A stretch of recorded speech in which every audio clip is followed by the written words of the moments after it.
Our final first-round inductee into the Marketing Supervillain Hall of Fame is an icon. Someone so approachable and so lovable that he became a mascot for a global corporation. This inductee differentiated his business with not one, not two, but three separate differentiators, all of which are still utilized in the core marketing efforts to this day. While I'm 100% certain you'll no doubt recognize this inductee, I'm also fairly positive that you are unaware of this Marketing Supervillain's origin story and his badass rise to power.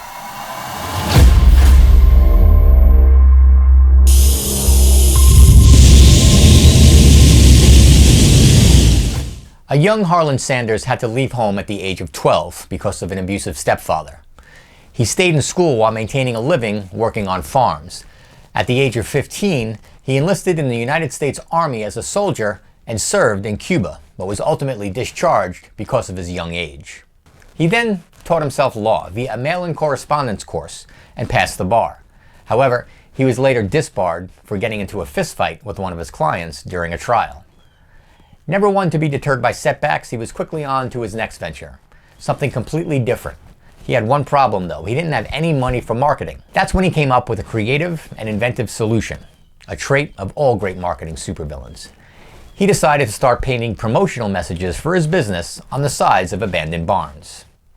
Harlan's lone competitor began painting over the barns.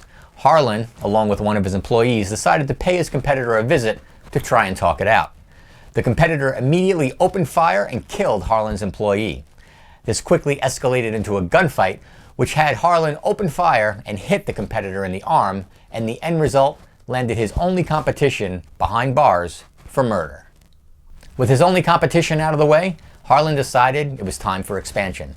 He hit the road and visited prospective businesses one by one across the country. He was rejected over 1,000 times. Rejected but never discouraged, he finally got his first sale and his business officially became a franchise. Flash forward to today, with over 24,000 franchise locations in over 145 countries, I enthusiastically welcome Colonel Sanders of Kentucky Fried Chicken to the Marketing Supervillain Hall of Fame. In addition to an almost gangster-esque origin story, Colonel Sanders was a marketing genius. He differentiated his product every way he could to avoid becoming a commodity. The first being process. If there's something special or unique about the way your product is made, you should accentuate it in your marketing. The Colonel knew this and decided to put it right in the name, Kentucky Fried. A differentiator to let prospects know that while they may have had chicken before, there was something exotic about the way this chicken was made.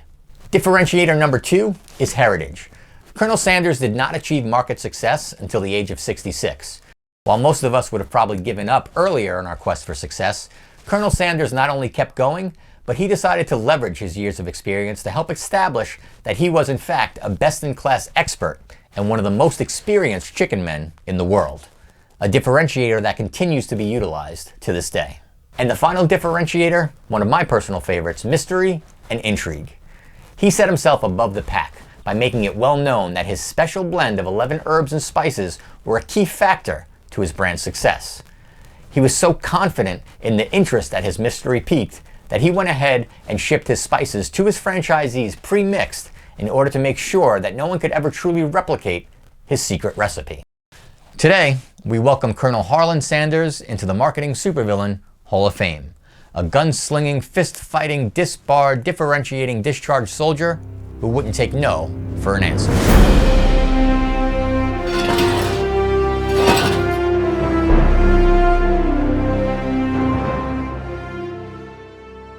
Thanks for watching, but remember, in order to continue to have access to the inside of the giant killer robot studio, you have to like, share, and subscribe.